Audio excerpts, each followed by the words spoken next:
The rain slid down the cafe windows like slow tears. Inside, the room was a cocoon of warmth, espresso steam, and indie music humming low. She sat alone at a corner table, sketching lines that didn't make sense yet, like her thoughts. Her latte was going cold. Then he walked in, dark hair damp from the storm, a long coat clinging to his frame, eyes scanning the cafe like he was searching for something or someone. She looked up from her sketch, and he caught her. His eyes, calm but fierce, locked with hers for a moment too long. He didn't smile. He didn't need to. He ordered black coffee. His voice was low and rough around the edges, like he hadn't spoken to anyone in days. She tried to go back to her sketch, but her hand wouldn't stop shaking. He sat down at the table next to hers. "You always draw strangers?" he asked. She glanced up. "Only the interesting ones." He smirked. "And what makes me interesting?" "You're the first person today who hasn't looked at their phone before speaking." That made him laugh. And God, what a laugh. It wasn't loud, but it hit somewhere low in her stomach. Like a slow burn. "I'm Jake," he said.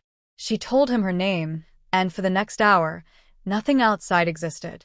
They talked about nothing, weather, old movies, dreams they didn't chase, and somehow, everything in between. Her sarcasm met his cool confidence like fire meeting smoke. As the barista turned the lights down, signaling closing time, Jake stood. "I'll walk you home," he said. She hesitated. "You always walk home with women you just met?" "No," he said simply. "But I'm not ready for this conversation to end." The streets were wet and quiet. His umbrella barely covered both of them, so their shoulders touched with every step. Neither of them said much. The silence said enough.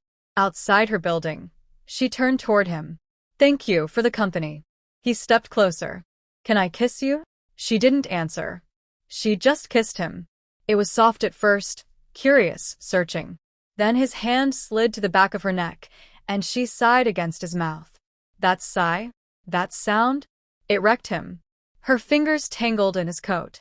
His voice was barely a whisper. "If you invite me up right now, I'm not going to pretend this is casual." She looked up at him, her breath visible in the cold air. "What if I don't want casual?" He held her stare. "Then say the word." She did.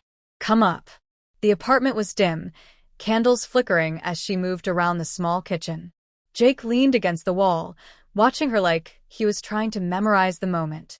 "I should probably say something smooth," he murmured. "You've already fucked that up," she teased, and he laughed, stepping toward her. He kissed her again, this time with no hesitation. No pause. Just want. She backed up until her spine hit the wall, and he pressed into her, his hand sliding under her sweater, fingertips brushing her skin. She gasped, and he smiled against her mouth. "I shouldn't want you this much," he said into her neck. "Then don't stop." He didn't.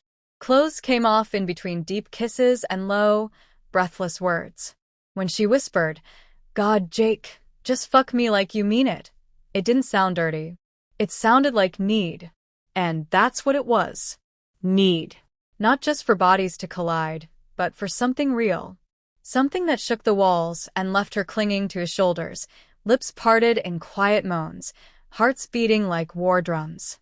They didn't talk much after that. But her nails on his back told him everything. In the soft morning light, they lay tangled in each other, sheets half-draped across bare skin. He ran a hand slowly up her spine.